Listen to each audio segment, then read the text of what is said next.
Freitas. Jonas Siliadin, bonjour. Bonjour Pierrot, bonjour à tous les auditeurs de Pyramide FM. Comment vous allez? Ça commence à aller.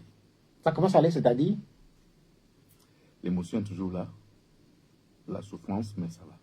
Oui, justement, c'est la première des questions que j'avais prévu vous poser. Comment est-ce qu'on se retrouve, dans quel état on se retrouve au lendemain de la mise en terre de celui qui a été votre patron, notamment à la primature? Toujours un peu perdu, mais bon, serein, un peu plus rassuré. Vous mesurez mon émotion, mais j'espère pouvoir la dominer. Tout est grâce. Maintenant qu'il repose sur sa terre natale, on est tous soulagés. C'était important pour vous qu'il soit ramené sur sa terre natale? Oui, parce que c'est quelqu'un qui était très attaché au Togo, en règle générale, hein, sur cette terre. C'est quelque chose qui était un peu une question de vie ou de mort pour lui. Et c'est quelqu'un qui est très ancré dans le terroir. Vous savez, quand il était là, quand il était aux affaires, nous allions à Tokpli, nous allions dans la préfecture de Yoto au moins 2 fois par mois. 2 week-ends sur 4, on était dans la préfecture. C'est ne seulement pas Tokpli, hein, il fallait qu'on aille à Boto, qu'on aille à Zafi. Il a comme ça cette envie de se ressourcer et de se reconnecter à la terre. Et on ne pouvait pas imaginer qu'il soit ailleurs que sur cette terre-là, au bord du Mono, qui était quelque chose qui coulait dans ses veines. Oui, dans ce passé-là, vous nous racontez là que vous vous retrouvez à Topli, à Boto, à Zafi sans doute, dans les différentes agglomérations de la préfecture. C'est aussi, par exemple, pour éventuellement manger, oui, des plats locaux, se retrouver africain quelque part. Oui, oui, oui. Et ça d'ailleurs, ça avait manqué beaucoup lors du premier exil que j'ai passé à ses côtés.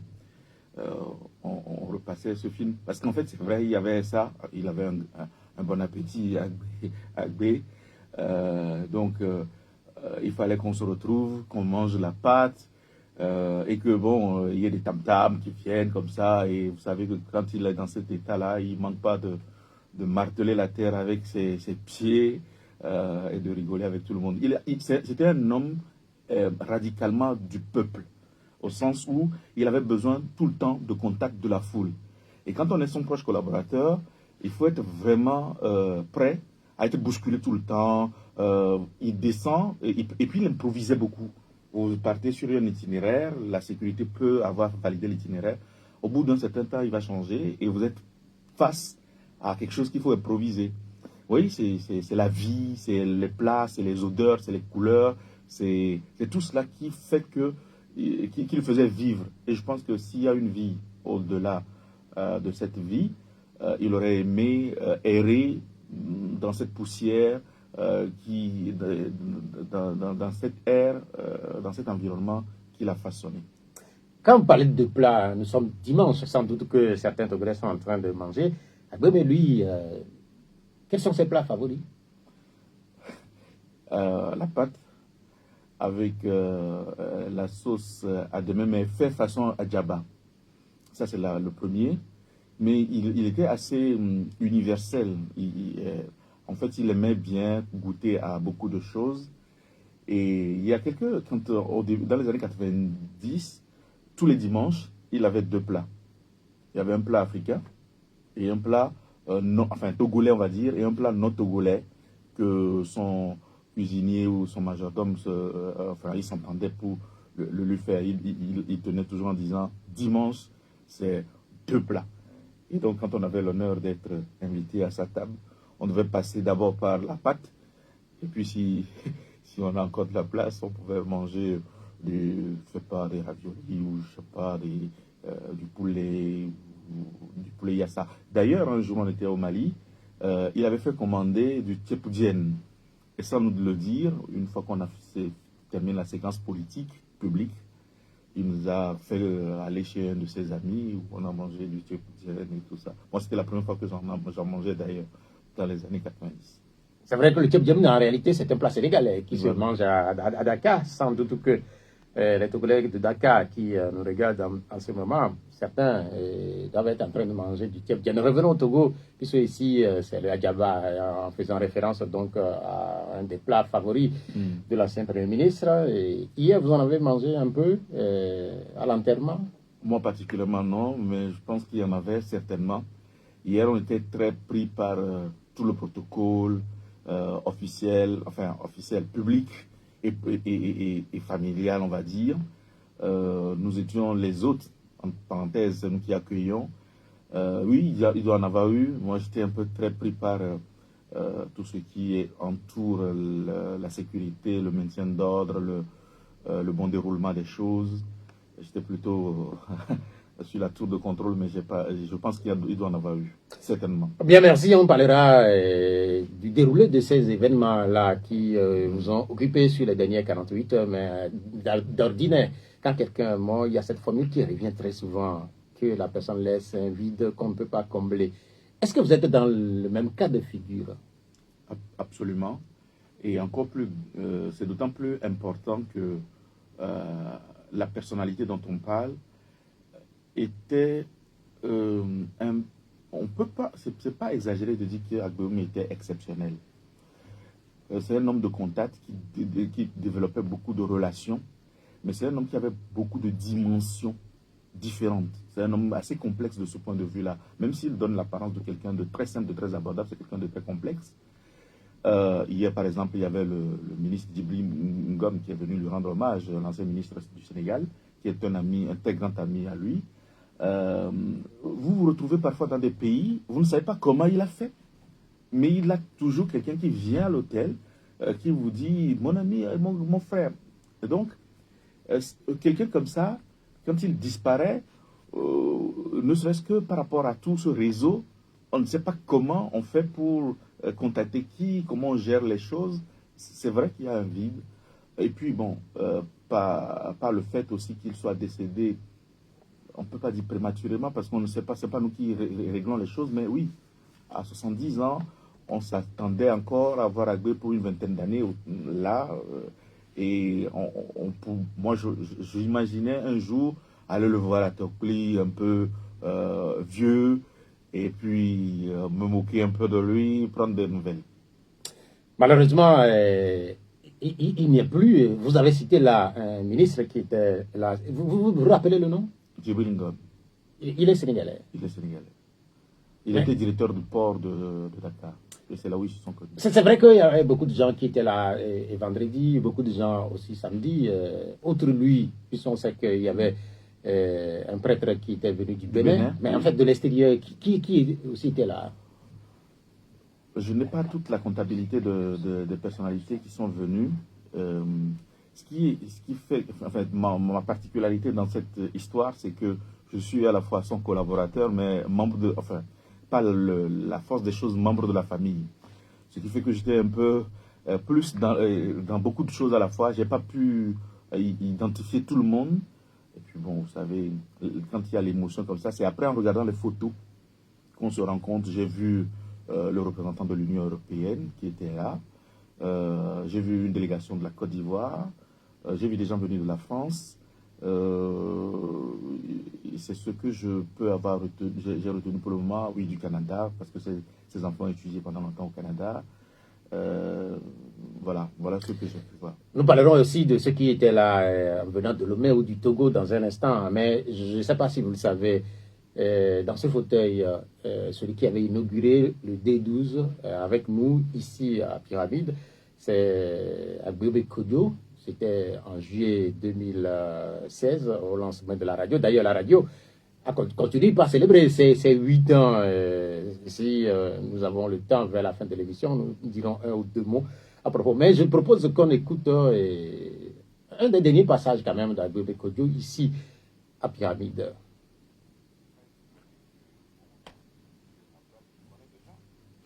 Quand je les rencontre dans les discussions, je dis attention, le peuple est en train de crier. Attention, mieux même, de toute façon, nous avons fait un certain nombre de communiqués ou de déclarations au niveau de nos formations politiques où nous disons que, bien sûr, qu'on a décrété, du moins comment je dirais, le mandat social, mais les politiques déclinées ne sont pas assez puissantes, ne sont pas assez puissantes pour toucher, si vous voulez, de toute façon, la vie des Togolais. Et qu'à ce niveau-là, qu'il faille faire des efforts. Donc je crois quand même que ce n'est pas, en tout cas, une grande révélation, si je dis que la crise que nous traversons aujourd'hui est là essentiellement, de toute façon, pour cause les souffrants des Togolais qui n'arrivent pas à s'offrir des repas réguliers, donc tous les jours. Ce qui s'est passé dans cette même salle Fazao, donc, a été très émouvant, et nous pensions que du moins tout cela serait implémenté donc le plus rapidement possible. Bon, on a été surpris du moins quand le HCON a décidé de faire cette tournée-là à l'intérieur du pays pour aller soumettre le projet de constitution. Bon, ça me rappelle donc ce que nous avons fait du temps de Yadema, du général Yadema, quand du moins nous avait envoyé donc au titre du rassemblement du peuple togolais à l'intérieur donc du pays pour aller demander aux populations oui ou non, voulez-vous, comment je dis, la démocratie donc ou pas, alors que la commission des 109, je crois, hein, donc présidée par feu Achoukoufia Amega, avait déjà remis donc au chef de l'État la mouture donc de la nouvelle constitution. Bref, pour moi aujourd'hui donc l'histoire se répète. L'histoire se répète un peu parce que vous savez, il y a eu en 114 l'accident de Sarkawa, et puis après il y a eu la nationalisation donc de l'UTP. On a multiplié les écoles. Les gens, peut-être que les jeunes ne le savent pas aujourd'hui, on a multiplié des écoles, on a formé donc beaucoup de cadres compétents. N'oubliez pas aussi que l'université de Lomé était une université à vocation internationale, que tous les pays de la sous-région venaient se former au Togo. Et puis après quelques années, on s'est engagé dans des investissements lourds, ce qu'on appellera plus tard des éléphants blancs, et il y a eu des programmes d'ajustement. Les programmes d'ajustement ont fait que on a fermé des entreprises publiques. On a licencié des gens. Les étudiants qui sortaient de l'université du Bénin, qui venaient donc sur le marché du travail, ne trouvaient plus du travail. Tout cela, avec une situation politique un peu délétère, combinée, avait provoqué le 5 octobre. C'est exactement dans la même figure que nous trouvons aujourd'hui. Les Togolais résignés, que la démocratie, c'est pour demain, que le gouvernement s'engage à voter une nouvelle constitution pour se donner un boulevard. Le seul pôle de résistance qu'il y avait, c'était l'ANC. Agbemé Kodjo, ancien Premier ministre, ancien président de l'Assemblée nationale, vous venez de l'écouter, il était ici à plusieurs reprises. Une réaction après avoir écouté? Il va toujours juste. Je pense qu'il a cette chance-là d'avoir été très tôt aux affaires, d'être un travailleur et qui a de la mémoire. L'ancien ministre des Finances, Alipu, disait de lui à un moment donné qu'il était le seul ministre, lorsqu'il a mené des sujets financiers au gouvernement, qui avait lu, commenté ses dossiers et qui lui faisait des observations pertinentes d'ailleurs. Tout ce qu'il vient de dire là, en très peu de temps, c'est une analyse pertinente, juste de ce qui s'est produit et aussi une façon de montrer que l'histoire se répète si nous ne savons pas asseoir le progrès, tirer les leçons de ce qui nous arrive. Il a raison, et vous verrez. Il continuera à avoir raison, on va dire beaucoup de choses, on va retourner dans ses pensées, on va revoir ses vidéos, et réécouter ses propos, et on se rendra compte non seulement il avait raison, mais il était en avance sur son temps. Un peu comme des grands leaders politiques africains, sénégalais, maliens, même togolais. Oui, Agbemé a la dimension d'un grand leader. Souvent, les leaders, ce qui les caractérise, il y a l'authenticité. Donc, ils disent ce qu'ils sont, ce qu'ils veulent, et ils sont ce qu'ils disent et ce qu'ils veulent. Ils sont visionnaires, ils regardent et ils disent avec franchise ce qu'ils pensent. Et je pense que c'est une grâce aussi. Ils voient plus vite que les autres. Oui, il a ce charisme. Je me souviens qu'il a fait un discours à Brazzaville une fois où tout le Parlement congolais s'est levé pour l'applaudir alors qu'il y avait des chefs d'État comme Omar Bongo, il y avait Sassou Nguesso, et tous ces présidents étaient là, mais le Parlement s'est levé pour l'applaudir parce qu'il parlait de l'avenir du Congo congolais. Qu'est-ce qu'il disait? Il leur a expliqué qu'il faut qu'ils fassent attention à ne pas se diviser, à ne pas se déchirer, et que le Congo est sorti d'une guerre, mais que s'ils ne font pas attention et qu'ils veulent aller trop vite, trop loin, les germes de la guerre vont revenir et que la guerre pourrait revenir. Mais que cela implique que chaque responsable, chaque acteur soit responsable, y compris le président de la République qui était dans la salle et l'opposition. Il faut que les deux fassent preuve de responsabilité devant l'histoire. Et le Parlement l'a applaudi. Vous évoquez l'époque sans doute de Lissouba, de Kolela, de Nguesso. Nguesso, c'est ça. Nous allons commenter un peu les 48 dernières heures, en fait, les 2 derniers jours qui ont vu, ou les 3 derniers jours qui ont vu la dépouille mortelle d'Agbemé rentrer à Lomé, puis après porter en terre hier chez lui à Tokli. En réalité, pour beaucoup de Togolais, cela n'arriverait jamais, puisque certains se posent la question de savoir, vu les derniers instants, d'Agbemé Kodjo qui s'était réclamé président, ou qui s'était autoproclamé président de la République, qui s'était même adressé à plusieurs reprises en tant que président élu en étant à l'extérieur du Togo. Beaucoup se posaient cette question si la famille arriverait, ou que si les autorités accepteraient que le corps ou la dépouille de l'ancien Premier ministre arriverait au Togo. Et finalement, pour vous, c'était un défi que... Comment ça s'est passé? C'était un défi, mais en fait, il faut dire la vérité, nous avons eu beaucoup de chance. Dès les premières heures, les autorités togolaises nous se sont montées. On va pas dire, ils ont été coopératives. Elles ont été coopératives. Il faut le dire. Il faut dire ce qui est. Les plus hautes autorités ont donné des instructions en demandant que toutes les facilités qui sont demandées par la famille puissent être mises à leur disposition. À sa disposition, pardon. Et donc, très vite, oui, nous avons eu un contact au plus haut niveau qui nous a aidés. Donc, il faut le dire, nous n'avons pas eu d'obstruction de ce point de vue-là. Mais le défi, il réside dans le fait que ces 2 États, donc il y a le Ghana et le Togo, 2 gouvernements qui doivent se parler. Le défi, c'est comment faire pour faire venir le corps, quelles sont les formalités à faire. Ça a pris beaucoup de temps. Mais malgré toutes les bonnes volontés que nous avons vues, certains d'entre nous avaient encore la crainte qu'il pouvait y avoir des complications de dernière minute. Bon, il y a eu quelques sauts d'humeur de dernière minute parce que certaines personnes ont été irritées par des propos tenus par des formations politiques ou autres dont Agbemé était proche. Mais globalement, nous n'avons pas eu de blocage au niveau des autorités. Vous dites ouf, là? Oui, je l'ai dit déjà lorsqu'on l'a vu, enfin vendredi, quand le corps est arrivé, c'est vendredi, non c'est jeudi, c'est mercredi, le corps, je ne sais plus. C'est jeudi. C'est jeudi. C'était la veille de la veillée. De la veillée. Vous voyez, je suis pas encore sorti de tout ça. Mais jeudi, quand on était à Flaou, bon, ça a pris un peu de temps du côté ghanéen. Donc on voyait le corbillard de l'autre côté et on avait le souffle coupé jusqu'à ce que nous le voyions traverser la frontière. En ce moment, j'ai commencé à me dire peut-être qu'on va réussir à aller jusqu'au bout. À cette étape, est-ce que vous dites merci aux autorités togolaises? Là où je suis assis là, oui, il faut reconnaître, il faut être reconnaissant. Quel que soit ce que la personne vous apporte, il faut être reconnaissant. Quelle que soit la main qui vous aide, que vous l'aimiez ou pas, qu'elle vous paraisse propre ou pas, il faut dire merci. Moi, je remercie, oui. Le corps est arrivé et puis il y a eu cette veillée qui a rassemblé des Togolais à la paroisse universitaire là-bas à Gola-Senghor. Racontez-nous un peu, puisque tout le monde n'y était pas. Comment ça s'est passé? Alors, d'abord, il y a eu le recueillement de la famille à la maison jeudi.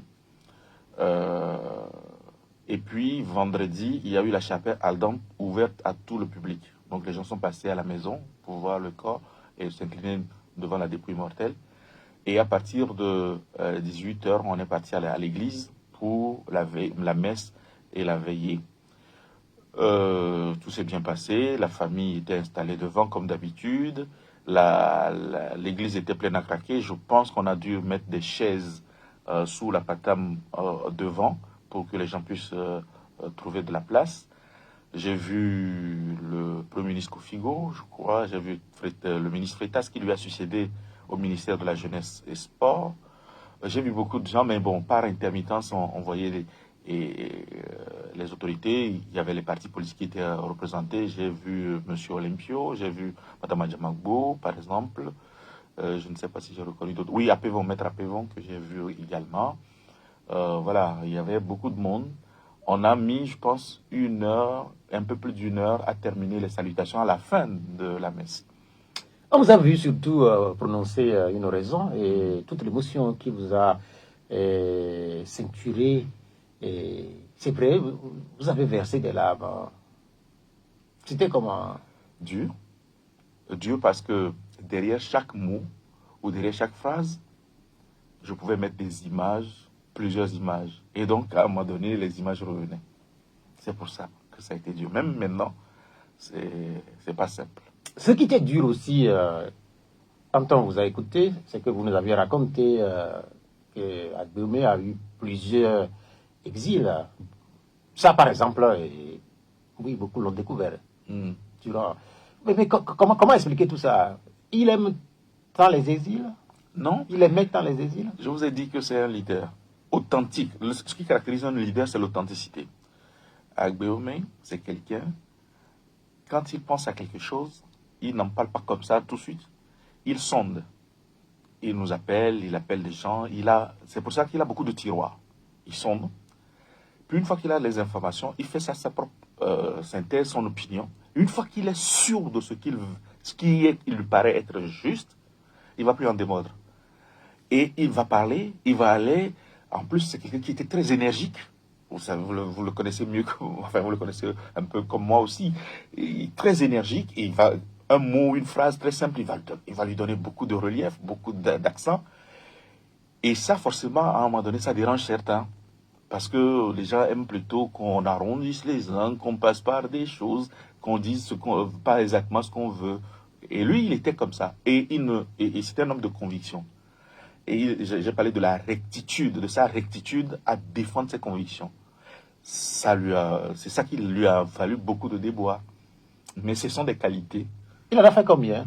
Agbemé a fait 3 exils, en fait. Le premier, c'est à la sortie de la conférence nationale. Lorsque il a vu tout ce qui s'est passé, vous savez, il était très déçu du cynisme. Parce que moi, je l'ai connu à cette époque, enfin, je l'ai connu un peu avant, à la JAPT, mais j'ai commencé à le découvrir au moment de la préparation de la conférence. Je me souviens que c'est l'un des ministres qui nous étonnait, nous surprenait de sa disponibilité à accueillir tout le monde.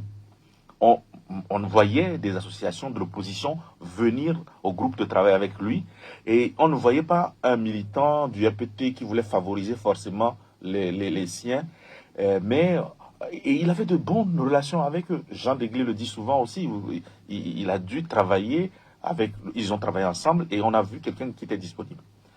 Et ça, c'est quelque chose qui est très important. Mais quand la conférence est terminée, qu'il a vu que malgré l'effort, malgré la sincérité dont il avait fait preuve dans la préparation et la conduite des travaux, puisque il avait vraiment fait tout ce qu'il faut, eh ben on lui a fait des mauvais procès, il y a eu des calomnies. Et il est parti. Il s'est installé en France. Et il m'a même montré son appartement en France lorsqu'il l'a quitté pour cet premier exil où je n'étais pas là avec lui. Donc il m'a montré même l'appartement. Et donc il est parti. Et ce n'est qu'après qu'on l'a fait revenir. C'est Péré, c'est Tchala, Baliao Tchala, paix à leur âme, qui sont allés le chercher et qui lui ont dit de venir travailler avec le RPT, avec des conditionnalités quand même. Hein. On avait, au bout de quelques années, une transition pacifique pour que quelqu'un d'autre prenne la main, mais dans un climat apaisé. Visiblement, vous avez fait avec lui un de ces exils-là. C'était sans doute au début des années 2000. 2002-2004. Et nous sommes le 7 juillet aujourd'hui, n'est-ce pas? Et un dimanche. Ça fait donc 22 ans jour pour jour que nous nous sommes retrouvés à Paris après qu'il est parti de Lomé et qu'il est passé. C'est l'histoire qu'il est temps d'espérer. Là. Voilà, après la publication de Il est temps d'espérer, il était dans la clandestinité, on ne savait pas où il était. Et nous nous sommes retrouvés le 7 juillet, le dimanche 7 juillet 2002 pour aller à la messe ensemble. Et après la messe, nous avons commencé à réfléchir sur la suite. Et ça nous a pris 3 ans pour sortir de ça. Pour la jeune génération, quand on évoque cette époque, il est temps d'espérer. Est-ce que vous voudrez bien revenir là-dessus un peu pour cette jeune génération qui, visiblement, euh, veut savoir, veut comprendre tout ce qui s'est passé dans l'histoire politique de notre pays? Rapidement, hein, c'est que quand on est sorti de la conférence nationale, le RPT n'était pas dans un bon état. Bon, il y avait des difficultés. Donc, on s'est dit qu'on allait le reconstruire. Et quand le RPT a voulu faire son congrès, on lui a interdit la salle Fazao. Nous nous sommes regroupés au siège du RPT. Ça a marqué un début d'un comportement de l'opposition vis-à-vis du RPT. C'est-à-dire, on faisait tout pour empêcher les gens du RPT de se déplacer, de se mouvoir, de faire des meetings. On a eu des moments où les gens ont été tabassés, qui ont été caillassés. On ne pouvait pas circuler librement. Moi-même, j'ai fait les frais à Tchévier. Donc, puis nous nous sommes dit non, on va s'organiser quand même pour être un parti qui survit. Et à l'époque, le chef de l'État était d'accord que les choses se passent de manière très ordonnée, tout le monde était d'accord. Parce que, comme le disait le doyen Mivedor, nous sommes de ceux qui ont accompagné le RPT dans sa mort et dans sa résurrection. Je le dis, maintenant aujourd'hui, il y a des gens qui fanfaronnent en ville, mais nous avons accompagné le RPT dans sa mort et dans sa résurrection. Et quand on a fini, le président a souhaité le congrès des retrouvailles. Et à partir de ce moment, on a fait un congrès, on a fait appel à ceux qui avaient pris leur tangente, qui s'étaient installés partout et tout ça. On les a fait venir. Et lorsque ces gens sont venus, ils ont changé la ligne que nous avions définie avant. La ligne que nous avons définie au premier congrès du RPT, après la conférence, c'est que le RPT devienne un parti réellement démocratique, qu'il s'inscrive dans la dynamique du progrès. D'ailleurs, le RPT avait été appelé brièvement quelques semaines le RPTD, Rassemblement du peuple togolais pour la démocratie, dont M. Viniko Améregnato a été le premier président. Kodjo était trésorier, Péré était secrétaire général. Et moi, j'étais au comité central, bien évidemment. Et donc, on a fait ce travail. Et quand les autres apparatchiks sont revenus, militants de la 25e heure, ils ont créé un noyau autour du chef de l'État pour lui expliquer que nous étions en train de la mener vers la sortie doucement sans lui dire. Et surtout que c'est un complot, etc., que nous avons... Et ils ont réussi progressivement à indiquer au président que la voie n'était pas celle de l'ouverture, mais de la fermeture, de la radicalisation. Et on a tout fait au sein pour essayer de rassurer le président, de rassurer les gens, mais ça n'a pas marché. Puis, nous arrivons en 2002. Péré est fatigué de justifier à chaque fois quand il allait saluer à Bouibor, quand il se retrouvait à la mer, quand il parlait avec ses amis, de se justifier tout le temps. Et il sort une lettre qu'il envoie au comité central et donc au comité central, aux membres du comité central, qui est la base du RPT. Et dans cette lettre, il explique que nous devons changer de comportement, que lorsque nous ne devons pas faire l'inverse de ce que l'opposition nous a fait. Tollé général. Et on nous a demandé de l'exclure. Et on a écrit une lettre très, très, très difficile littéralement pour l'insulter. Et on nous a demandé aux membres du comité central de signer la lettre pour lui envoyer. Ce n'était pas les procédures du RPT. On devrait recevoir le candidat, le camarade Péré, l'écouter d'abord, lui donner le droit de se défendre, et puis après on prenait une sanction. Mais l'exclusion a été prise. Et donc, ils nous ont demandé de signer. Et donc tout le monde a signé, sauf 3. Le professeur Egbamon Bidamon, le premier ministre Kodjo, il était premier ministre à l'époque, et moi-même. Nous avons refusé, nous avons fait une contre-proposition qui a été rejetée. Et puis, quelques mois plus, nous étions au mois de mars. On a parlé du printemps, de la perestroïka en parlant de Péré, tout ça. Mais comme les choses ne bougeaient pas, vers le mois de mai, avril-mai, le Premier ministre publie un autre pamphlet qui est « Il est temps d'espérer ». Non, c'est en juin. Le texte a été rédigé avant, mais ça a été publié en juin. « Il est temps d'espérer ». Qui revient sur tout ce qu'on reprochait à Péré, en disant « Non, il a raison, Péré, ce qu'il dit ». Voilà les raisons, voilà les preuves pour lesquelles Péré a raison. Il a détaillé beaucoup de choses, il est allé plus loin. Et c'est depuis ce jour-là il est parti et on s'est retrouvé en exil. Oui, sur ces exils-là, le prêtre, un des prêtres célébrants, vendredi à la veillée, est revenu sur ces exils et puis il a eu cette phrase forte. Il a dit, il est têtu. Oui, c'est ce que je disais, c'est un homme de conviction. Donc quand il est sûr de quelque chose, il s'y tient. Il ne veut pas en démordre. Vous pouvez bien lui apporter des choses, il peut comprendre. D'ailleurs, lorsqu'il a pris définitivement la décision de partir de Paris, nous étions 3 à ses côtés. Une de ses filles, son oncle, Dosset, paix à son âme, Augustin, et moi. Sa fille a joué sur l'émotion, tout ça, papa, il faut pas. Il a compris, il a fait semblant d'être ému, mais tout de suite il a repris en expliquant. Son oncle a joué sur l'autorité parentale et tout ça, il a compris. Et moi, j'ai été réaliste avec lui, cash. J'ai dit, vous allez arriver au Togo, on va vous arrêter. On va vous arrêter, on va vous mettre en prison. Mais vous savez, nous, on va se battre ici pour que vous soyez libérés. Mais pendant tout ce temps, vous serez avec des gens que vous ne connaissez pas. Pour boire, ce sont eux qui vont vous donner à boire. À manger, c'est eux qui vont vous autoriser à boire, tout ça. Vous serez isolés. Est-ce que vous êtes prêts à être encerclés par des gens armés que vous ne connaissez pas et qui décident de votre vie dans une journée? Vous allez mourir. Et là, il a respiré, il m'a regardé et dit, je sais, mais si je ne prends pas le risque de mourir, je ne serai jamais libre. Ma décision est prise. C'est ça qui fait dire aux gens qu'il est têtu. Vous voyez, 3 personnes, 3 acteurs différents autour de lui. On était vers minuit. Le lendemain, il a pris l'avion, il est parti. Il est arrivé, il est arrêté. Il a été arrêté. Comment vous avez réagi à cette époque? C'est ça, c'est son épouse qui m'a appelé, parce qu'on échangeait beaucoup. On avait pris des dispositifs malgré tout, pour sécuriser le parcours, pour voir comment ça se passait. Et donc, moi, j'étais en contact direct avec l'épouse depuis le départ. Augustin l'accompagnait, l'oncle l'a accompagné et Perry était à la frontière.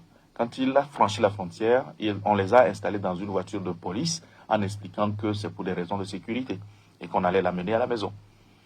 Et donc, il a appelé sa femme pour dire, je suis à bord de tel véhicule, nous arrivons à la maison. Sa femme me l'a dit. Puis, quelques instants, l'itinéraire change. Alors, on dit, bon, non, on va aller voir le procureur d'abord. Et en ce moment, il est arrêté, il est parti à Cara. Et en ce moment, nous, on a l'information. Et donc, on a déclenché. J'ai publié tout de suite sur les réseaux sociaux l'information. Et nous avons commencé à appuyer sur les boutons à gauche et à droite. Bien, merci. Revenons une nouvelle fois à cette veillée, puisque vous nous parliez tantôt des personnalités étrangères qui étaient là. Oui, c'est vrai aussi qu'il y a eu un certain nombre de Togolais. Moi aussi, j'en ai vu, puisque j'étais à cette veillée. Et pour compléter la liste que vous aviez citée, il y a par exemple l'ancien député Sénat Lipi qui était là également. Il y a eu l'ancien ministre Idiot Tourine que j'ai vu. J'ai vu également le coordonnateur de la DMK, Paul Missiagbeto, Jean Kissi, ancien député. Oui, c'est vrai. Puis l'ancien ministre Broum qui était là. Oui, Michel Nicoué Broum. Ouais. Le président du CAR également, M. Daté, qui était là. Sur cette mobilisation, comment vous l'avez jugé? Et ça nous a fait chaud au cœur. Et ça nous a rassurés sur le fait que les gens ont connu vraiment la personne d'Agbé, qui l'ont apprécié, aimé ou détesté, mais qui lui témoignent une certaine forme d'attachement, parce qu'il fait partie de l'histoire de notre pays. Et ça nous a rassurés. Ça nous a fait chaud au cœur, et nous leur en sommes reconnaissants. Si il en avait été autrement, ça nous aurait un peu attristé. Donc ça nous a un peu... Moi, quand les gens défilaient, j'étais en train de revenir de mes émotions. Et c'est vrai que ça m'a beaucoup aidé à m'apaiser, de voir tous ces visages.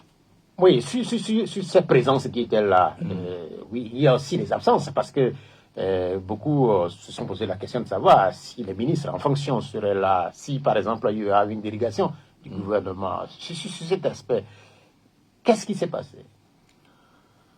Je ne sais pas, parce que je ne suis pas de l'autre côté du rideau, mais ce qu'on a observé effectivement, c'est que il n'y a pas eu de démarche officielle, il n'y a pas de présence de ministres, enfin de ceux qui sont en exercice. Bon, ça voudrait dire que ils n'ont pas reçu d'instructions pour y être. Ça peut vouloir dire ça, ou peut-être des questions d'agenda. Mais vous savez, peu importe. il y a une citation que j'aime beaucoup qui est attribuée à Victor Hugo. Les grands hommes se contentent de construire le piédestal, l'avenir installe la statue. Des questions aussi allant dans le même sens ont été posées par rapport à un hommage officiel ou pas, puisque il s'est dit que la loi autorise à ce que un président de l'Assemblée nationale, une fois décédé, ait droit à des offices ou à des hommages officiels. Est-ce que cela vous a gêné qu'il n'y ait pas eu ça? Non. Vous savez, je ne me préoccupe plus d'être gêné par ce que les humains peuvent faire les uns envers les autres. Ça fait un certain nombre d'années que je ne me préoccupe plus de ça, à titre personnel. Peut-être que vous poserez la question à la famille proche, à la famille biologique, ils vous répondront, ils auront leur réponse. Mais moi, en tant que l'un des plus historiques collaborateurs d'Agbououmé, ça ne me pose aucun problème. C'est un non-événement pour moi. On retourne une nouvelle fois là où vous avez fait la célébration. Il y a aussi cette question, pourquoi est-ce que c'est là-bas? Pourquoi est-ce que c'est pas, par exemple, sur un grand stade? Pourquoi est-ce que c'est là-bas? Parce qu'à un moment donné, beaucoup s'étaient posé la question de savoir si cet emplacement allait pouvoir contenir les populations ou ceux qui viendraient. Alors, ça a été le choix de la famille. Je ne peux pas dire pourquoi cet endroit précis. Mais il y a eu toujours, dès le début, depuis toujours, il y a eu le souci d'éviter tout débordement, toute forme d'acte qui pourrait être interprété comme une provocation. Nous ne voulons pas entrer dans ce jeu-là de provocation, etc. Parce que la mort est une chose sérieuse. Hein. Je pense que les derniers instants de quelqu'un sur la terre, c'est très important. Agbououmé n'a pas fait semblant de mourir. Il ne va pas se ressusciter, enfin, il ne va pas se réveiller demain, revenir nous voir. Enfin, je n'en sais rien, mais en réalité, ça se passe comme ça en règle générale. Et donc, c'est une chose qui est sérieuse. Nous avons perdu quelqu'un, et c'est sérieux, c'est définitif. Donc, tout ce qui est jeu, tout ce qui est rapport de force, tout cela est accessoire par rapport à ce qui nous arrive. L'essentiel pour nous, c'est de pouvoir accompagner l'être aimé comme on peut le faire en toute dignité jusqu'à sa dernière demeure. Tant que ce ne sont pas des vautours qui vous enterrent, tant que ce ne sont pas des vautours qui vous dévorent, vous avez sauvé l'honneur. Si en plus ce sont ceux qui vous aiment essentiellement, ceux pour qui vous êtes vraiment cher, qui vous accompagnent, moi je pense que c'est le signe même le meilleur signe, le meilleur hommage qu'on puisse avoir. Hier, nous étions un tout petit nombre, mais je sais que nous qui étions là, nous avions un amour sincère pour Agbououmé. Quand vous parlez de tout petit nombre, vous faites allusion à l'intimité familiale à Topoli. Oui. On a vu la police aussi qui s'est mobilisée pour sécuriser tout l'événement sur les 48 heures. Sans doute que ça a été une démarche également venant de la famille. Oui. Ou c'est les autorités qui... En tout cas, nous avons informé les autorités et quand les éléments les forces de l'ordre viennent, ils se présentent à la famille, l'officier ou leur responsable se présente et nous explique généralement ce qu'ils vont faire. Et ça s'est très bien passé. Il y a les ressources de maintien d'ordre privé de la famille et de la formation politique, mais nous avons travaillé en parfaite coopération. Donc c'était bien. Nous n'étions pas à Topoli parce que vous avez parlé d'intimité familiale, donc nous sommes restés à Lomé. À Topoli, comment ça s'est passé? Et ça s'est très bien passé. Il y avait une grande foule, malgré le fait de dire que c'est dans l'intimité. Certains sont partis avec nous de Lomé.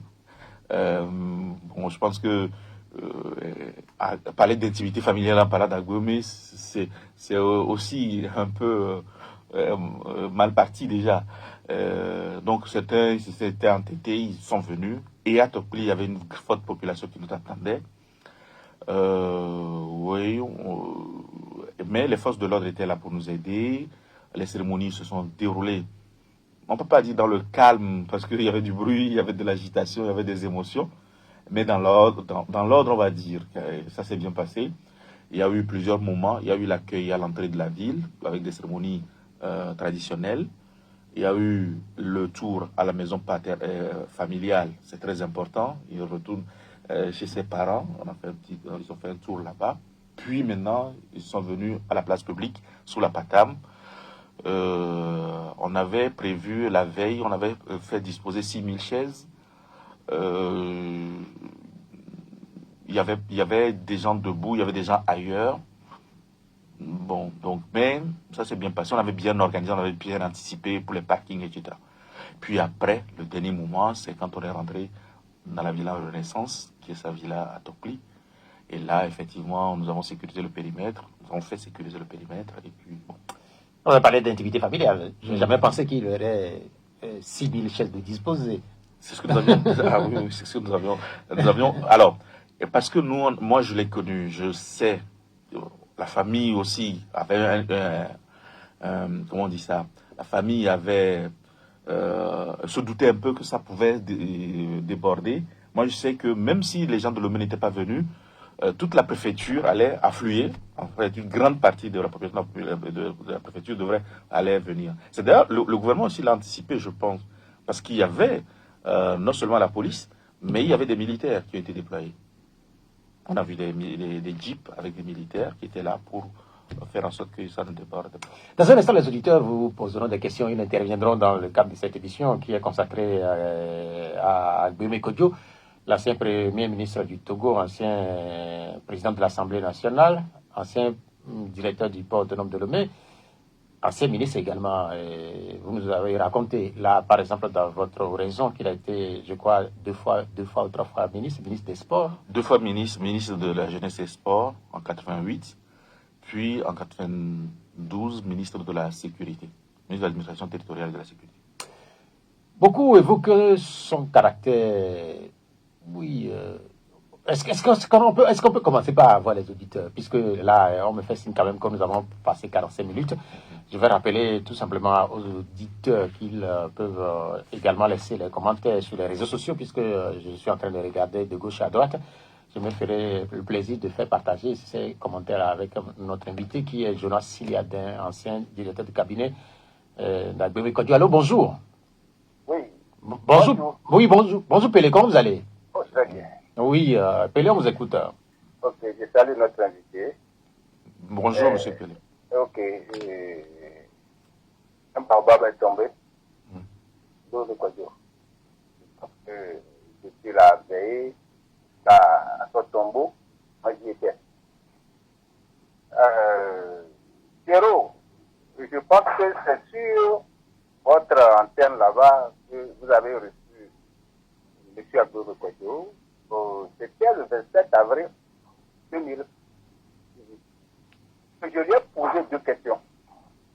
Et il m'avait dit, il a dit, M. Pelé, il faut venir me voir à la maison. Je vais te répondre. Je ne sais pas si vous vous souvenez. Oui, je me rappelle. Voilà. Et j'ai compris que cet homme est un animal politique. Il maîtrise tout. Il maîtrise tout. Il connaît. Et dans la vie, comme ça, il a dit donc, il a fait. Et franchement, il mérite, mais ce qu'il faut dire, le Togo ne donne pas, il ne fait pas, ne sont pas pour les Togolais. Et il faut que ces gens-là, on doit le mettre le grand hommage, c'est-à-dire l'État togolais. C'est-à-dire que cet homme, mais malgré tout ça là, hier là, quand je voyais Tokli, la mobilisation des véhicules, je disais, est-ce qu'il y a encore des véhicules à Lomé? Est-ce qu'il y a encore des véhicules à Lomé? Malgré que c'est à l'intimité qu'on avait dit. Les gens n'ont pas, c'est-à-dire les gens ont oublié ce mot-là, que quand on dit à l'intimité, la personne ne doit plus se rendre là-bas. Mais les gens ont été, et moi, je suis rentré à Lomé à 21h. Mais à Lomé, félicitations. Il faut qu'il soit réincarné. Et il faut que on trouve des gens comme ça, combattants, parce que ce qu'on est en train de dire ici, ce n'est pas, moi j'ai dit que je l'ai combattu depuis le RPT jusqu'en 2019. Et moi avec lui, on discute le 24h quand il était investi. Allez jusqu'à le vendredi, le samedi on ne s'est pas parlé, le vendredi on a beaucoup discuté, et le gars, il maîtrise. Et félicitations, mais on a perdu un grand homme. Le Togo a perdu un grand homme, comme Sylvain Solution. Parce que quand on parle de la politique, il maîtrise. Il maîtrise. Et Je manque de mots pour qualifier, c'est-à-dire, on dit que le bien est apprécié quand on l'a perdu. Merci. Bien, merci Pelé pour ce passage. Et un autre auditeur derrière Pelé. Allô, bonjour. Oui, bonjour. Bonjour, vous êtes à l'antenne. Quel est votre nom? Basile. Basile, on vous écoute. Ah, salut l'invité. Bonjour, monsieur Basile. Bon, moi, je ne sais pas que vous allez ramener encore le thème concernant le docteur Bouloumé. On est obligé d'en parler, mais excusez-moi. Quand tu étais au RPT, devenu uni, le temps-là, avant que ça ne quitte certaines, c'est un peu difficile. Vous allez faire la façade, dire que non, vous êtes sur la même. Non, mais non. Pourquoi ils disent ça? Le patriarche là choisi pour les élections là, qui il est parti choisir? C'est celui qui intervient sur les radios, sur toutes les radios Togo, dans le compte du FPT, plutôt du UNI, qui est parti choisir, on l'appelle Sana, quoi, quelque chose comme ça. C'est celui-là, il est parti choisir pour lui faire la centralisation. Comment est-ce que vous voulez que nous... Non, quand nous on parle ici, moi je ne suis pas d'un parti. Moi je veux que le peuple togolais puisse manger une seule fois au moins par jour. Ce qui n'est pas le cas actuellement. Ceux qui sont dans les partis, ils n'ont qu'à se débrouiller. Quand leurs chefs font quelque chose, ils n'ont qu'à les ramener à l'ordre. Quand les autres lui demandent, pouvez-vous comment, ils n'arrivent pas. Est-ce que vous voyez? Le gars de l'UNI, il est parti prendre. C'est lui qui va lui dire que tu as gagné. Voilà dans quoi on est. Non, on ne va pas marcher comme ça. Tout ce que vous avez dit, moi j'ai d'autres choses à dire, mais quand quelqu'un est décédé, nous on ne parle que du bien de lui. Si tu amènes les autres choses, ça ne va pas marcher. Je vous remercie. Bien, merci Basile d'être passé dans le cadre de cette émission qui est une émission spéciale en réalité, puisque Basile, vous avez d'autres sujets. Sans doute que le Togo, il y a beaucoup de sujets sur le Togo, et que le sujet de l'actualité à Dobekodio fait partie de tous ces sujets-là. Donc, Basile, excusez-nous alors d'avoir amené le sujet lié à la mort, à la disparition d'Agbebekodio. Allô, bonjour. À l'auditeur qui était là et qui patientait, j'espère que derrière lui, on va pouvoir reprendre un autre auditeur. Est-ce qu'on a quelqu'un? Si on n'a pas un autre auditeur, vous avez dit toute cette mobilisation, beaucoup. Oui, allô, bonjour. Allô, bonjour. Bonjour, vous êtes à l'antenne. Oui, c'est Paul. Oui, Paul, allez-y. Je salue notre invité. Bonjour, monsieur Paul. Notre Agbeyoum homme leader, visionnaire, il a occupé assez d'importants postes au Togo. Mais est-ce qu'il en a fait profiter au Togo ou bien au Togolais? Bien. Ensuite, quelle conclusion allons-nous tirer alors de ce parcours qui finalement s'est noyé à l'exil? Merci. Bien, merci Paul pour votre intervention. Sa intervention en deux volets. La première partie. Est-ce que son passage d'abord au RPT, au ministère, à la primature, à l'Assemblée nationale, au port, est-ce que cela a pu profiter aux Togolais? Je pense que je dois y répondre, c'est Oui, ça? allez-y, oui. Alors, au Togolais, c'est un grand groupe. Je ne sais pas si tous les Togolais ont bénéficié de quelque chose de la part d'Agbeyoum, mais j'ai cité dans mon hommage certaines choses qu'il a laissées. Moi, je vais citer, par exemple, une candidature à l'Assemblée nationale.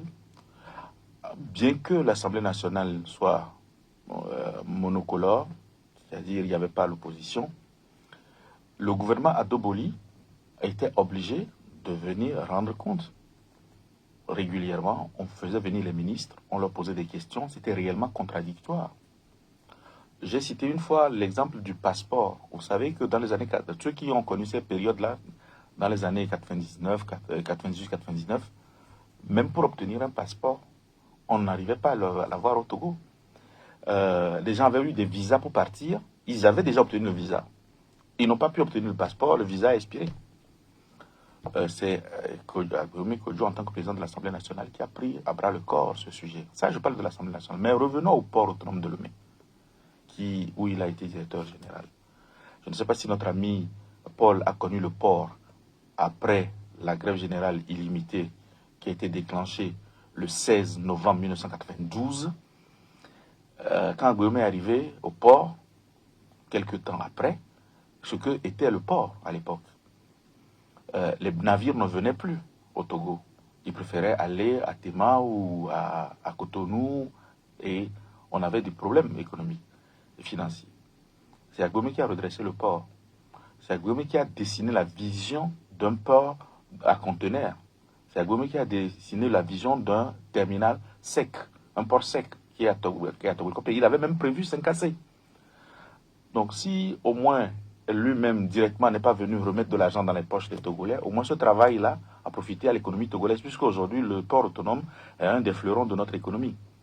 Dernier point, moi je l'ai accompagné dans le Bas-Mono, dans Atakpamé, toute cette région-là qui longe la partie sud du sud du Mono, sud-est du Mono. Nous avons créé des écoles d'initiative privées qui ont été reprises par l'État par la suite. Nous avons supporté ces écoles pendant longtemps et l'État les a reprises. Nous avons fait des tables bancs aux gens. On va aller dans tous les détails. En fait, voilà. La deuxième partie de la question, sur les conclusions. Les conclusions, oui. Quelles conclusions peut tirer? Chacun tire ses conclusions de ce qu'il a vu. Moi, je pense que lorsqu'on est authentique et qu'on croit en ses convictions, c'est aussi une preuve de courage et de bravoure que de donner sa vie pour ça. D'autres auront d'autres lectures. Je rappelle, nous avons comme invité Jonas Iliadin, un proche d'Agbe Kodjo, ancien directeur de cabinet quand il était à la primature. Je rappelle les numéros également par lesquels les auditeurs peuvent intervenir dans le courant de cette émission, 70 43 09 70 et puis 96 50 34 37. Allô, bonjour. Oui, c'est Pelé qui revient. Oui, Pelé, pour la dernière fois. La conclusion de M. Paul, je vais lui dire que il faut demeurer toujours du RPP jusqu'à mourir avant qu'on te fasse un grand hommage. C'est parce que Agbeme a dit non, qu'il est temps d'espérer. Parce que en politique, quand vous êtes en train de faire de la politique, c'est parce que vous avez une même vision dans un parti politique. Mais à un moment donné, quand je dis non, que ce qu'on est en train de faire là, ça n'arrange pas le pays, il faut que je quitte pour aller de plus loin. Ce n'est pas l'exemple de M. Pascal Boudjera. M. Pascal Boudjera, les partis impliqués revenus aller là-bas. C'est un coup ferré, même cas. Mais à Blomé, il a tenu la tête. C'est là où je vais dire ce que le père du Bénin dit la fois dernière, qu'il est déçu. Ça, c'est le thème de ça.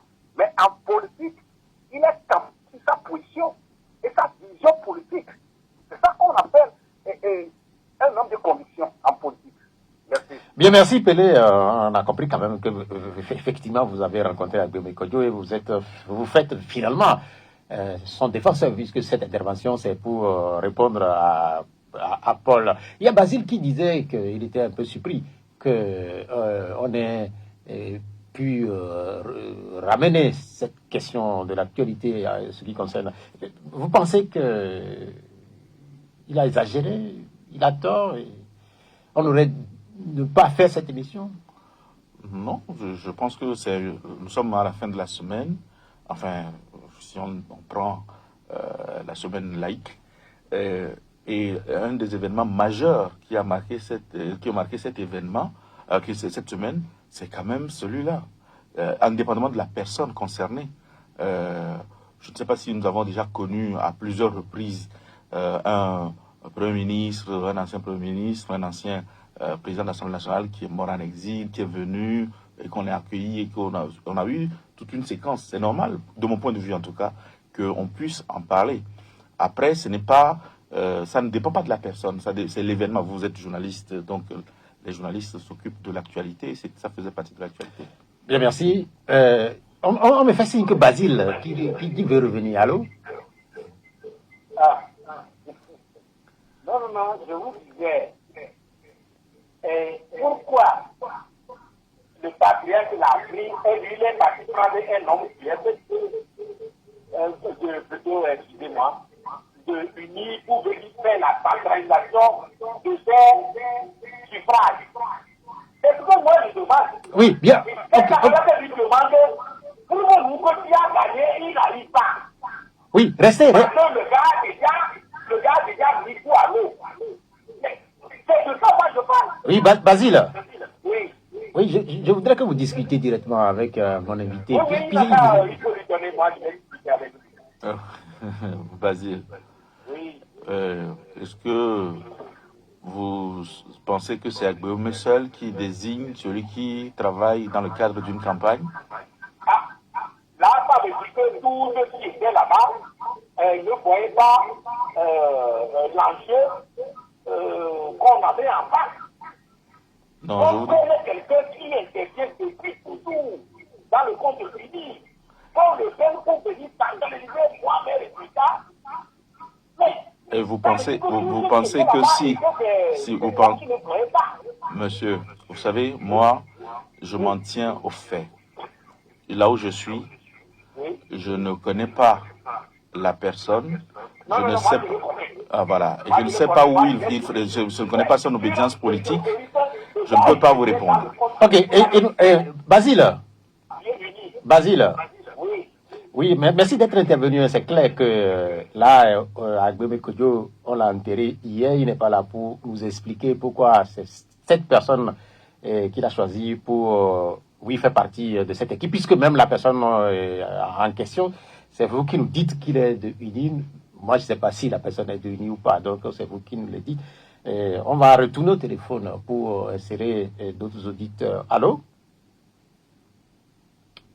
Oui, allô? Papa Darlin. Oui, Papa Darlin, vous êtes à l'antenne. Allez-y. Merci beaucoup et merci à l'invité. Bonjour, monsieur Darlin. J'ai connu monsieur Agbeome, notre cher disparu, dans les années de la JRPT, lorsque la JRPT était en bonne forme. Et monsieur Agbeome a toujours cherché le bien de tous. Et les gens du port peuvent encore en témoigner plus. Donc, paix à son âme. Merci, Papa Darlin, d'être passé pour votre intervention. Est-ce qu'on va retourner au téléphone tout de suite? Si on ne retourne pas au téléphone, nous venons de passer une heure d'émission avec notre invité. Est-ce que nous pouvons... oui. Allô? Allô? Bonjour. C'est Paul qui revient. Oui, Paul, pour la dernière fois. Voilà.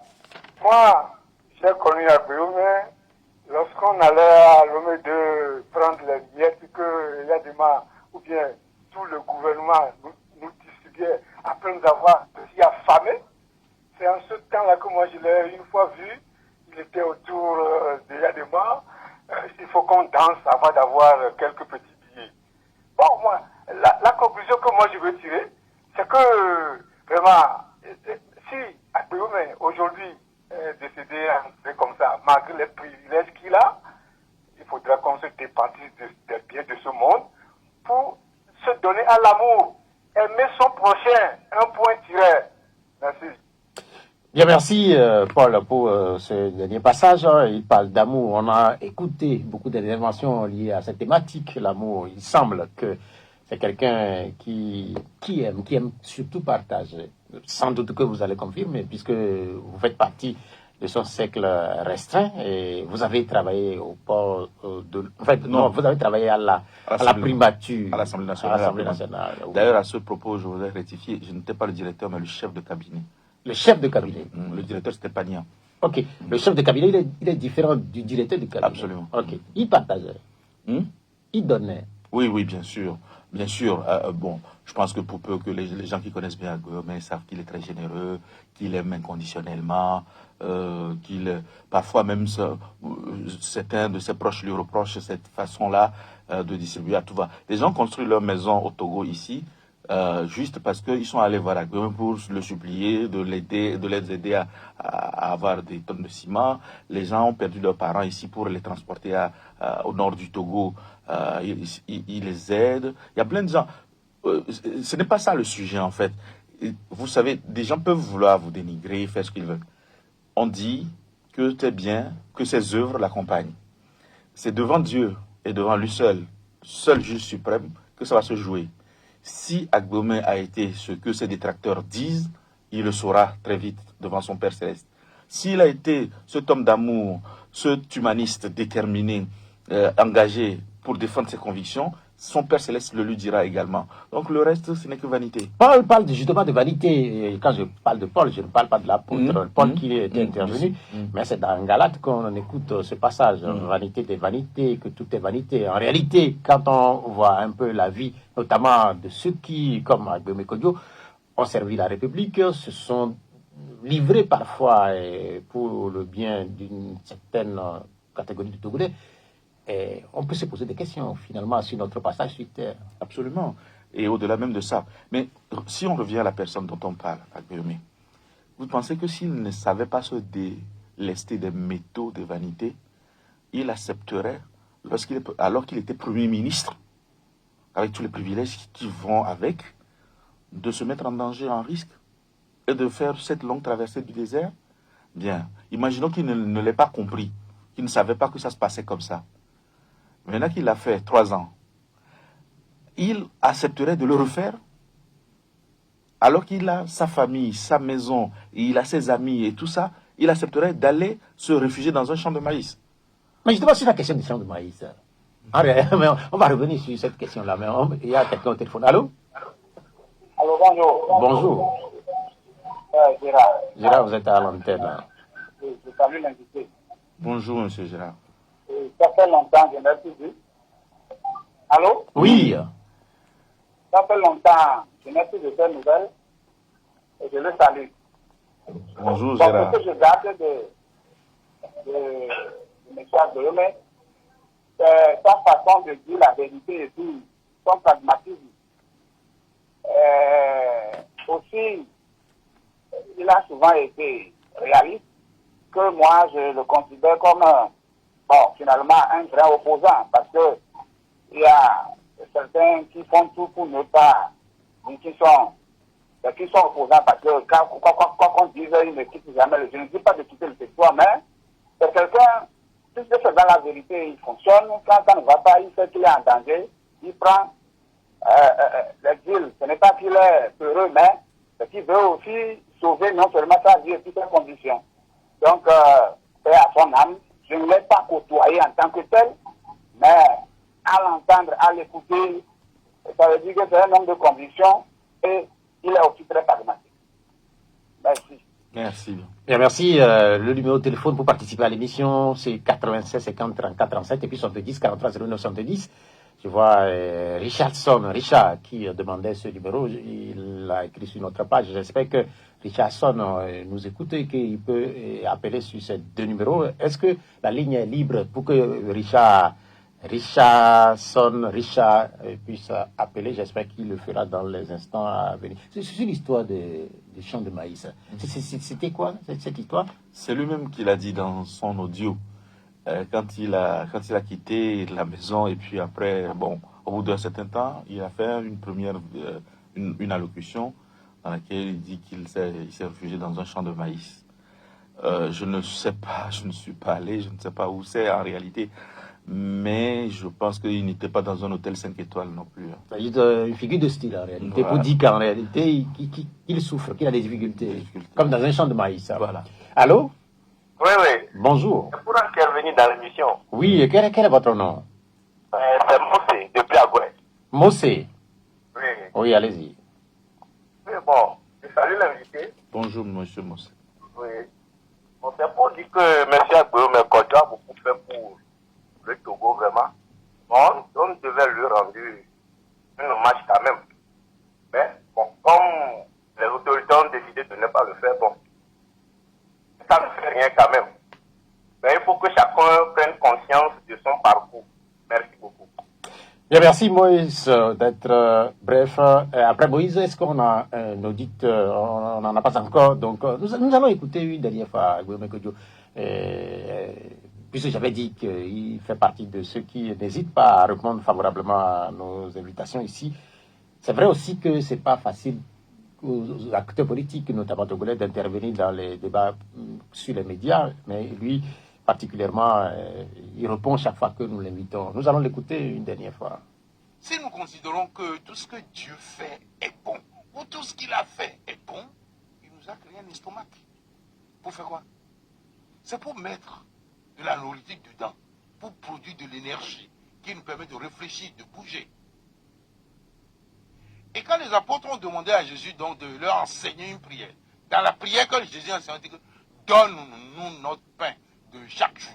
Autrement dit, la prière du moins que les Togolais doivent formuler, du moins que le président de la République est fort, donne aux Togolais leur pain de chaque jour. Comme ça, tu es en harmonie avec ton Dieu.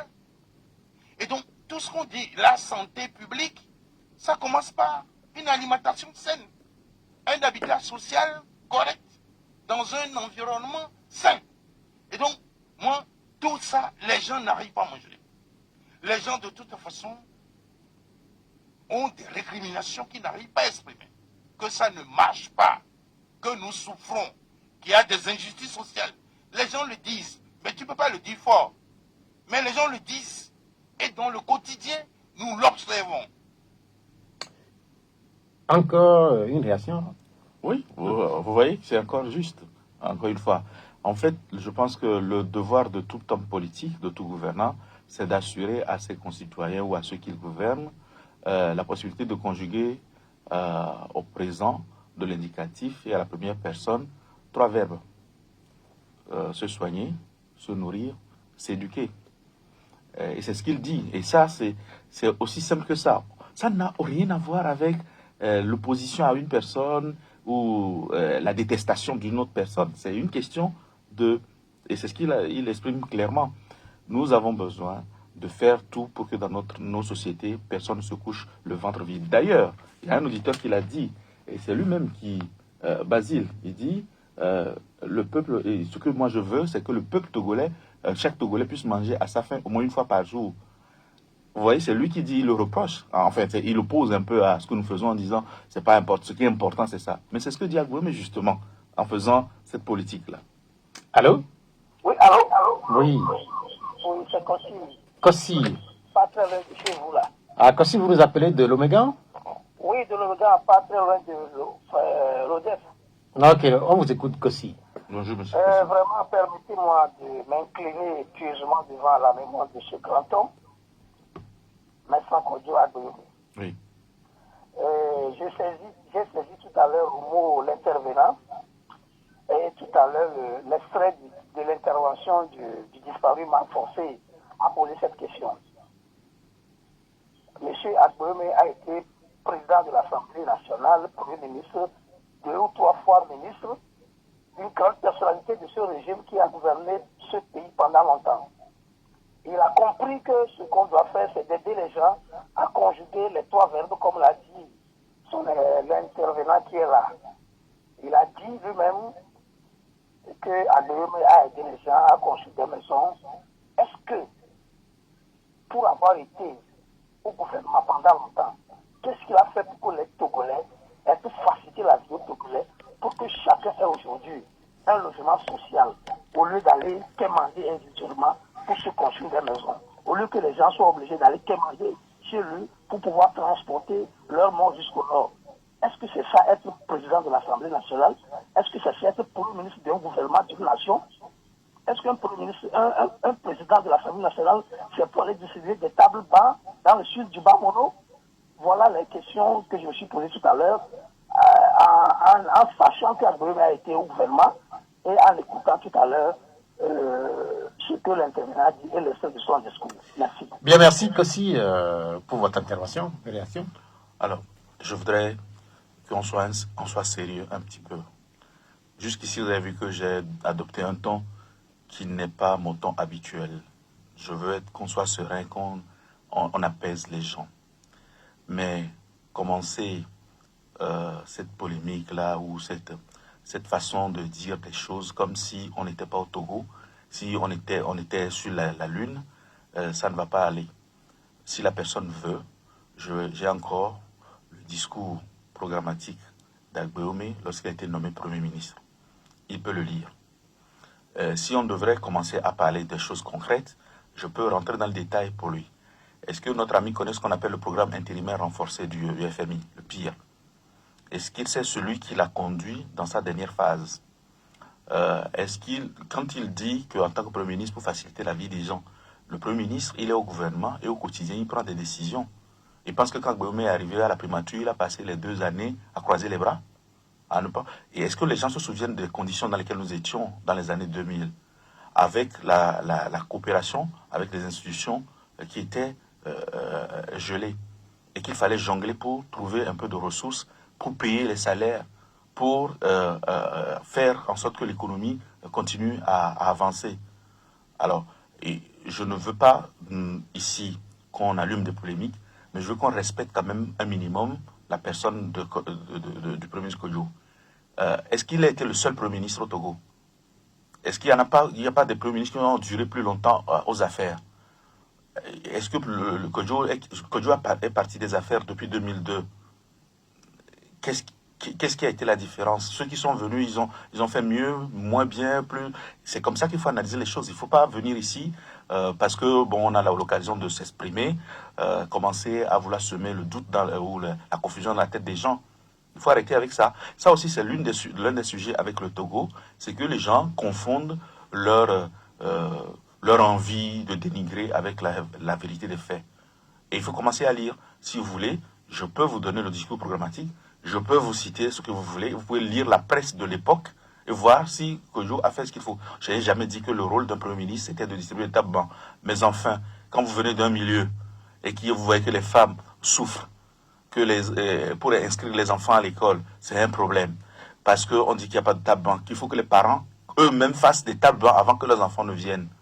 Si on vous dit ça, vous n'allez pas dire non, moi je suis Premier ministre, je fais une proposition de loi, après on verra avec le président, tout ça, et avant de faire les choses. C'est dans l'urgence, et il a réagi dans l'urgence. Ça ne veut pas dire que c'est exclusif de ce qu'il a fait et qu'il n'a rien fait d'autre. Bien, merci. On m'a fait signe qu'il y a un autre auditeur, cet auditeur finalement, il est parti, puisque vous aviez dit tantôt, et je le sais, que vous avez été membre du comité central du RPT, Rassemblement du Peuple Togolais. Allô? Allô, bonjour. Oui, je suspends ma question. Cet auditeur. Jean de Vaughan. Jean de Vaughan. Jean, allez-y. Bonjour, monsieur l'invité. Bonjour, monsieur Jean. Je suis un corps habillé à la retraite après 11 ans. Okay. Je m'incline devant la mémoire d'Agbeome. Entre-temps, quand on allait à la retraite, on touchait les pensions. 3 mois après, vous prenez.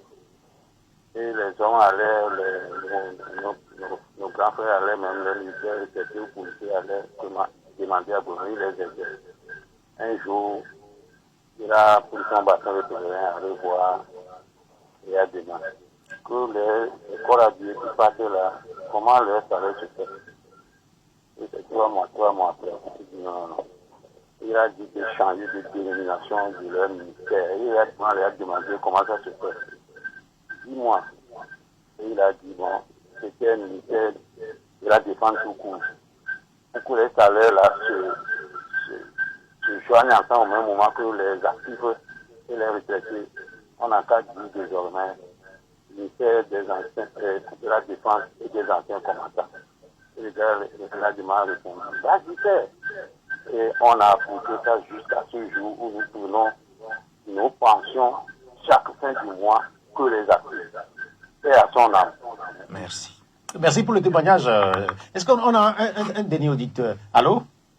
Allô, Pyramide FM. Bonjour, vous êtes à l'antenne. Quel est votre nom? C'est juste de Platicopé. Juste? Oui. À Déticopé? Oui. Oui, allez-y, juste. Oui, c'est pour donner un grand hommage à M. Agbeome Kodjo, qui a été une grande personnalité de ce pays. Et tous les anciens camarades du port autonome de Lomé ont toujours la bonne mémoire de M. Agbeome Kodjo, qui en a tant fait que la terre s'allège. C'est une grande personnalité. Merci. Bien, merci. Juste pour votre intervention, nous allons. J'avais un certain nombre Vous parliez du comité central. Oui, vous avez été membre du comité central. Oui, on sait qu'aujourd'hui, le RPT, on n'a plus le RPT, on a plutôt Unir. Mais est-ce que vous pouvez faire ce petit exercice-là en termes de comparaison entre votre époque et l'époque actuelle? Ce serait un peu hasardeux parce que je ne suis pas très proche de Unir. Mais vous observez. Oui, j'observe. Alors, non, je pense que ce qui caractérise Unir, et c'est pour ça que je dis à ceux qui veulent combattre Unir de ne pas prendre les choses à la légère, c'est cette rigueur. Unir a hérité de cette rigueur, de cette organisation presque militaire que nous avions au RPT. Et là, quand la tête décide ou quand les organes du parti décident de la marche à suivre, ils suivent. Donc je pense qu'il y a cet héritage-là en partage de la rigueur, de l'anticipation. Ce que je déplore un peu aujourd'hui, enfin je déplore pas seulement un peu aujourd'hui dans les choses, c'est que j'ai suivi le discours du président Faure lors du congrès de Kara en début d'année. Et ça m'a touché parce qu'il y a des mots qui sont revenus, qui sont justement ce que je reproche aujourd'hui au système qui nous gouverne. Le président Faure a dit ceci, il dit « Nous devons faire preuve d'empathie vis-à-vis de nos concitoyens ». Il a parlé d'empathie, il a parlé de bienveillance, il a parlé d'intelligence collective. Or, lorsqu'on observe Unir, ou en tout cas les actes posés aujourd'hui par le système Unir, on n'a pas les choses qui sautent aux yeux, les valeurs qui sautent aux yeux, ou ce qui apparaît de façon intuitive, ce ne sont pas l'empathie, ce ne sont pas la bienveillance, ce ne sont pas l'intelligence collective. L'intelligence collective, je précise pour nos auditeurs que ce n'est pas une manière d'insulter quelqu'un. On dit qu'un groupe fait preuve d'intelligence collective lorsqu'il sait résoudre des problèmes complexes tout en gardant son unité, sa cohésion, ce qui fait l'essentiel de son essence. Le Togo, aujourd'hui, ne fait pas preuve d'intelligence collective parce qu'au Togo, nous ne savons pas régler des problèmes complexes, en tout cas des problèmes tout court. Et que le chef de l'État, le premier magistrat du pays dise ça, c'est pour ça que ça m'a interpellé. Malheureusement, effectivement, oui, ni au sein de... Enfin, je pense que c'est Unir qui dirige le pays. Donc, si ça n'est pas au niveau national, c'est que ce n'est pas impulsé au niveau de Unir. Et ça, c'est un défi que nous devons tous relever dans les années à venir. Malgré tout, quel que soit ce qui nous divise, garder l'essentiel qui est la bienveillance, garder l'essentiel qui est l'empathie, se mettre à la place de l'autre. Et surtout, à des moments difficiles, faire preuve d'intelligence collective. À votre époque, quand vous étiez au comité central du RPT, et au niveau du Togo tout court, il y a des questions qui sont portées sur la démocratie notamment. Malheureusement, c'est des questions qui résistent ou qui restent. Et beaucoup se posent aujourd'hui la question de savoir si la démocratie togolaise, si elle a progressé, si elle ne fait pas du surplace ou si elle ne recule pas tout simplement. Ces dernières années, on observe quand même que beaucoup de progrès qui avaient été faits sont en train d'être remis en question. C'est vrai qu'à partir des années 90, il y a eu beaucoup d'efforts qui ont été faits. La promulgation de la charte des partis politiques, donc on est rentré dans le pluralisme. Il y a eu des élections qui ont permis, par les différents jeux d'alliance, d'avoir par exemple le CAR et l'UTD de l'époque qui ont gagné les élections législatives, etc. etc. Et puis progressivement, le jeu se verrouille un peu. Moi je l'ai dit, se verrouille progressivement. Et je l'ai dit déjà en 2010, lorsque nous avons eu à diriger la campagne au but, que les choses se verrouillent. Alors, je vais expliquer très brièvement, j'espère que ça ne va pas être très compliqué, ce qui se passe en réalité, les déterminants de tout cela au Togo. Je l'ai dit dans mon livre. En fait, en tant que gouvernants, nous sommes habités par, nous obéissons à deux lois fondamentales. La loi narcissique et la loi symbolique. La loi narcissique, c'est un principe qui consiste à considérer qu'on ne peut se faire du bien que par soi-même. Que si je veux être heureux, si je veux être bien, c'est à moi-même de le faire. Que les autres humains, mes adversaires, mes amis, ma famille, ne me veulent pas du bien, ou ils ne sauront pas me vouloir du bien. Donc si je dois me sauver, je dois m'occuper, je dois tout faire par moi-même pour que je puisse organiser mon bonheur. La loi symbolique dit ceci, c'est que nous devons faire confiance les uns aux autres. Je dois penser que les autres aussi sont bons. Et que même s'il m'arrive quelque chose de grave, si je n'y ai pas pensé, par la bonté des autres, je peux avoir une solution, un secours inespéré. Selon qu'on obéisse à l'une ou à l'autre de ces lois, on va avoir une approche politique différente. On va être plus ou moins ouvert lorsqu'on on obéit à la loi symbolique, mais on va être très fermé et réfractaire lorsqu'on obéit à la loi narcissique. Au Togo, le vrai problème, c'est que quand on prend la politique, la démarche politique globalement, l'offre politique, nos acteurs, nos gouvernants, nos hommes politiques obéissent majoritairement à la loi narcissique. Ou en tout cas, il y a un déséquilibre entre les deux lois, et ce déséquilibre est permanemment en faveur de la loi narcissique. Et si on veut vraiment, si tout le monde veut faire preuve de bienveillance, d'empathie, et qu'on doit faire preuve d'intelligence collective, il faut que collectivement nous trouvions des solutions pour obéir plus à la loi symbolique, à la loi narcissique. Qu'est-ce qui va rester de son parti, ou bien de son parcours d'abord, oui, et puis après de son parti politique, puisqu'on sait que le MPDD, c'est sa formation politique. C'est notre formation politique. Fondée sur, c'est votre formation politique, fondée donc sur les cendres de Obu. Qu'est-ce qu'il laisse d'abord à Gbémé Kodjo comme héritage? Je me doutais un peu que vous allez me poser cette question. Je pense que toute sa vie, il y a des constances. Et tous les auditeurs l'ont dit tout à l'heure. C'est la vérité, l'authenticité. Donc, travailler sur des convictions. Travailler sur des convictions, travailler avec rigueur. Défendre ses convictions et aussi une vision sociale de la politique. C'est ce qu'il dit dans le dernier audio que vous nous avez fait écouter. Il dit qu'il faut que les gens mangent à leur faim. Il le dit souvent dans d'autres termes, que les gens se soignent, le bien-être partagé, etc., etc. Je pense que le plus important pour lui, pendant toute sa vie, je l'ai dit aussi dans l'hommage que je lui ai rendu, c'est que les hommes politiques ou la politique servent à partager le bonheur, à faire en sorte que le plus grand nombre ait l'essentiel. Et j'avais dit d'ailleurs qu'il a été marqué par son enfance. C'est ça. Il est né à Tokpli, dans un milieu où il y avait un peu de dénuement, dans une famille modeste. Et puis, il a découvert la capitale quand il est venu faire ses études. Il a vu la vie, les conditions de vie de certaines personnes de la bourgeoisie côtière, on va dire. Et il s'est dit, mais il y a d'autres façons de vivre. Il faut que tous les enfants aient la chance d'aller à l'école, de se soigner, et qu'on puisse donner les moyens aux gens de réussir dans la vie.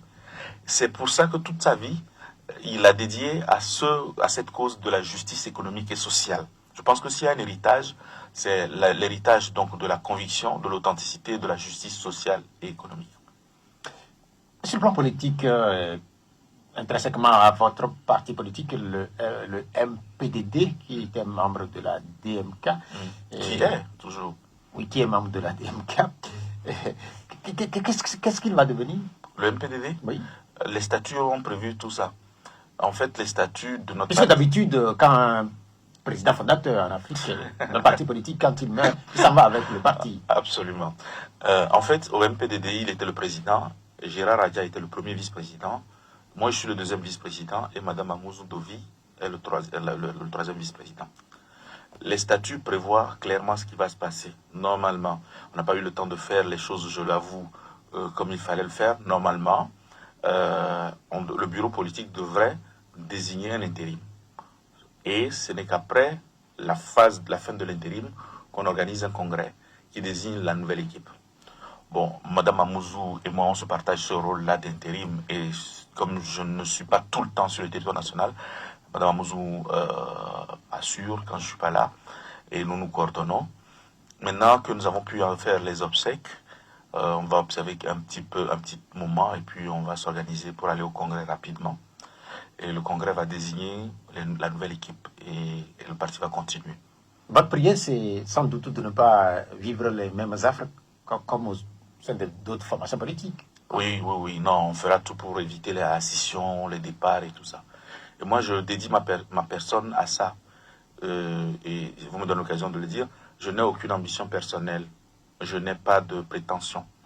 Ce qui m'importe, le plus important pour moi, c'est qu'on puisse sauvegarder l'héritage politique, mais l'héritage tout court d'Agbéomi. Et je ferai sacrifice de ma personne pour ça. Ah, vous écoutez conclure cette émission. Prenez votre temps, puisque nous avons encore quelques secondes. D'accord. Alors, je vais faire une conclusion en 2 temps. Une conclusion par rapport à ce que je viens de dire, et puis la conclusion générale. J'ai dit que je fais sacrifice. En fait, nous avons un biais. Tous ceux qui font de la politique doivent se demander pourquoi ils font de la politique. Quel est le déterminant réel? Généralement, nous confondons la carrière et les motivations sous-jacentes. Les gens choisissent de faire de la politique parce qu'ils pensent qu'ils veulent être ministre, ils veulent être président, ils veulent être député.